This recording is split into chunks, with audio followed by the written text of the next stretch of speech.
Hey folks, welcome to Moment of Clarity. Thanks for joining me. Please take a second to hit thumbs up. Please take a second to go join. Well, not right now, but after this video, go join at rockfin.com/Lee Camp. I want to talk about, some of you may have seen this. It's been making its rounds around the web.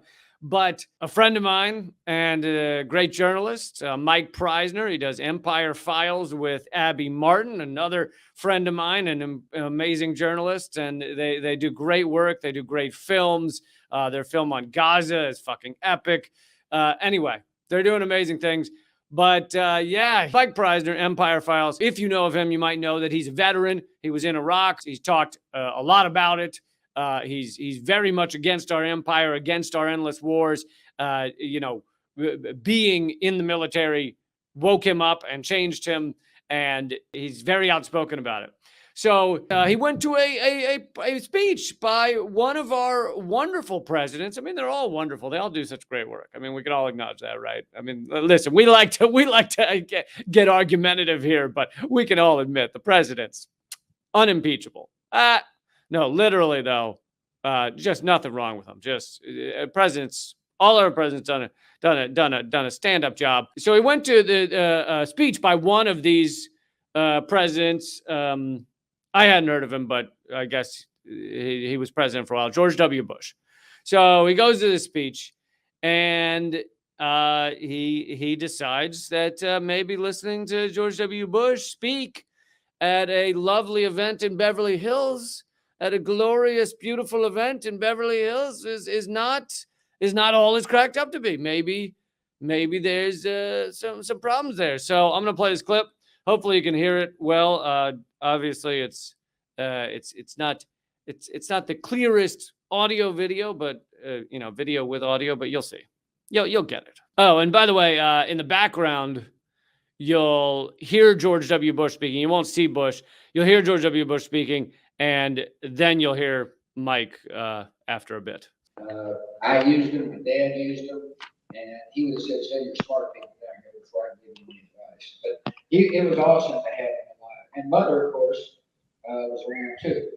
And she Mr. Bush, when are you going to apologize for the million Iraqis that are dead because you lied? You lied about weapons of mass destruction.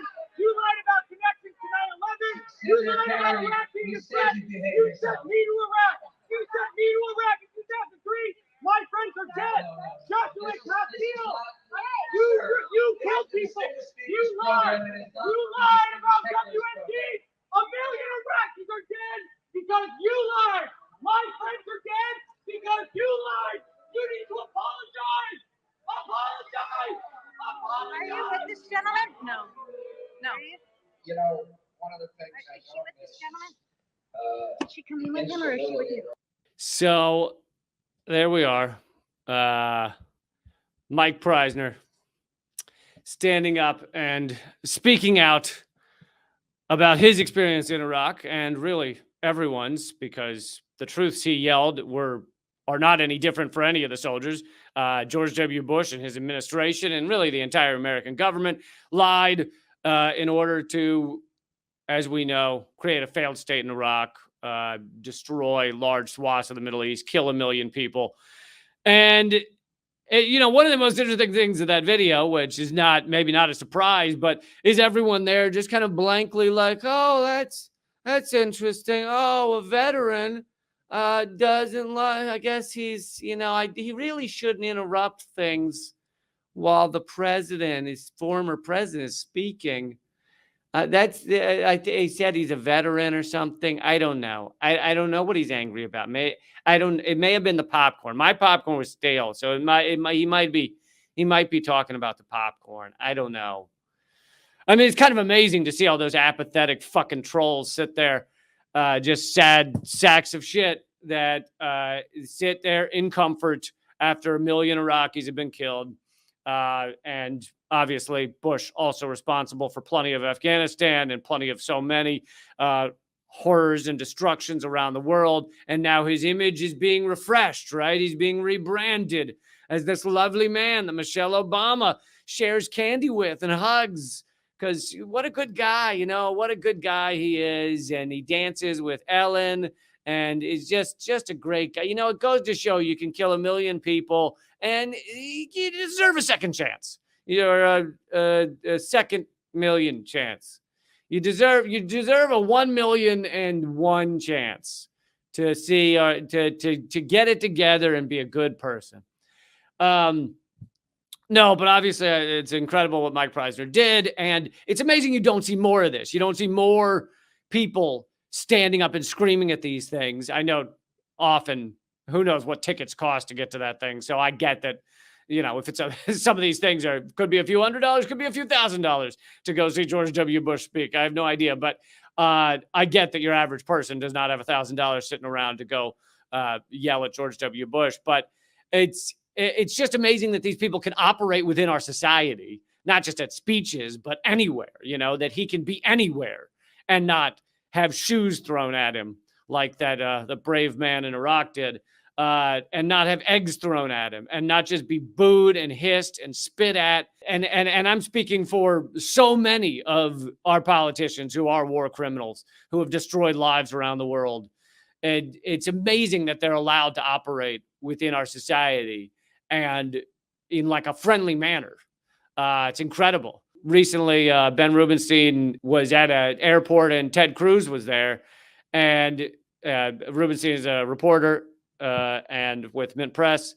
And anyway, he did what people should do. He shoved a camera in Ted Cruz's face and said, Senator, can you tell me how you feel about the sanctions on Venezuela that have killed 40,000 people between 2015 and 2017? It's good to see you. You have a good trip.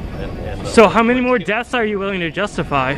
So I think it's interesting you're defending Maduro and socialists and the horrific... But what about all the children who are dying because of U.S. sanctions? You know what? Why don't you just give it a rest? If you want to defend communism... Do you not care about the dead children because of sanctions? Hold on, you got it. Thanks, buddy. Do you not care? Hanging out now. Do you not care, Senator? There are people dying. There are people dying, and what about Cuba? Thanks, now we're hanging out now. the type of things like, why do you fucking hate immigrants? Why are you such a horrible human being? Why do you want to see people killed around the world? Why do you support all of the U.S. Bombing campaigns, you know, et cetera, et cetera, et cetera? Like, yeah, these people shouldn't be allowed to operate like they can just go sit in a waiting area at a plane and not be called a war criminal or a fucking evil villain. But the other people in that theater, that's how most people act. They just go, oh, that's interesting. I don't know. That gentleman seems angry.